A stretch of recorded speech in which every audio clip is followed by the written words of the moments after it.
ایک عجیب فرشتے کا واقعہ۔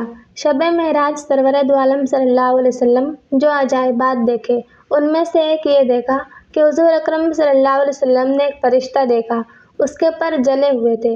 یہ دیکھ کر فرمایا، اے جبرائیل، اس فرشتے کو کیا ہوا؟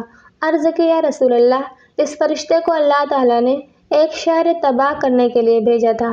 اس نے وہاں پہنچ کر ایک شیر خوار بچے کو دیکھا تو اسے رحم آ گیا، یہ اسی طرح واپس آ گیا تو اللہ تعالیٰ نے اسے یہ سزا دی ہے۔ یہ سن کر حبیب خدا صلی اللہ علیہ وسلم نے فرمایا، جبرائیل، کیا اس کی توبہ قبول ہو سکتی ہے؟ جبرائیل علیہ السلام نے عرض کی، قرآن پاک میں موجود ہے، وَإِنِّي لَغَفَّارٌ لِمَن تَابَ، یعنی جو توبہ کرے میں اسے بخش دیتا ہوں۔ یہ سن کر سید دو عالم صلی اللہ علیہ وسلم نے دربار الہی میں عرض کی، یا اللہ، اس پر رحمت فرما، اس کی توبہ قبول فرما۔ اللہ تعالیٰ نے فرمایا، اس کی توبہ یہ ہے کہ آپ صلی اللہ علیہ وسلم